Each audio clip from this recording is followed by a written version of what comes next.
بسم اللہ الرحمن الرحیم۔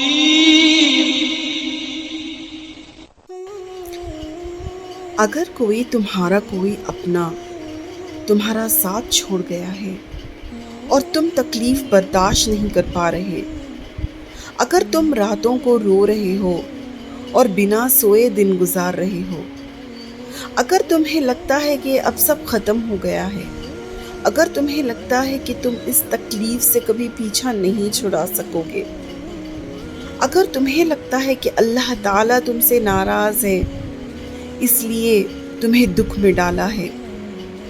اگر تمہیں لگتا ہے کہ اللہ نے تمہیں اکیلا چھوڑ دیا ہے، وہ تمہاری بات نہیں سنتا، تمہیں جواب نہیں دیتا، اس کا مطلب یہ نہیں کہ تمہارا اللہ پر یقین کمزور ہے، اس کا یہ ہرگز مطلب نہیں کہ اللہ تم سے ناراض ہے، اس کا یہ مطلب بالکل نہیں کہ وہ تمہارے آنسو نہیں دیکھ رہا، اس کا یہ مطلب نہیں کہ تمہیں اس کی مصلحت پر بھروسہ نہیں، یہ تو تمہارے خالص احساسات ہیں، کیونکہ حضرت محمد صلی اللہ علیہ وسلم بھی اپنی والدہ کی قبر پر روئے تھے۔ جب حضور پاک صلی اللہ علیہ وسلم کا بیٹا دار فانی سے رخصت ہوا تب آپ بھی بہت غمگین ہوئے تھے۔ حضرت یعقوب علیہ السلام نے اپنے بیٹے کی جدائی میں کئی ماہ اور سال گزارے تھے اور دکھ سے رو رو کر ان کی آنکھیں چلی گئی تھیں۔ حضرت زکریا کو بیٹے کی خواہش سے افسردہ تھا۔ دکھ کمزور ایمان کی نشانی نہیں ہے، ہو سکتا ہے کہ یہ خدا کا اشارہ ہو، وہ تمہیں اپنی کھوج میں لگانے کا، خدا کو تلاش کرنے کا، خدا کے اور قریب کرنے کا۔ ہو سکتا ہے کہ وہ تمہیں اپنی محبت کی پہچان کروانا چاہتا ہو۔ بے شک درد کا کوئی مرہم نہیں،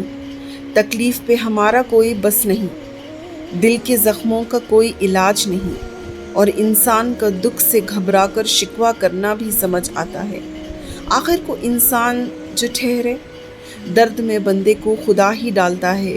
اور پھر ہاتھ تھام کر دوا بھی کرتا ہے۔ سوچنے کی بات یہ ہے کہ وہ ایسا کیوں کرتا ہے؟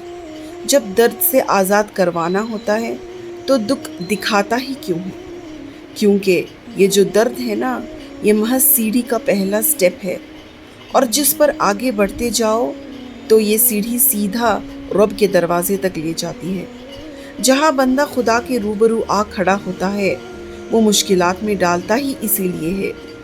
تاکہ تم بہتر طریقے سے اس کی مصلحت کو سمجھ سکو، اور پھر جو بندے اس کی دی ہوئی مشکلات سے بھاگنے کے بجائے اس کی جانب متوجہ ہوتے ہیں،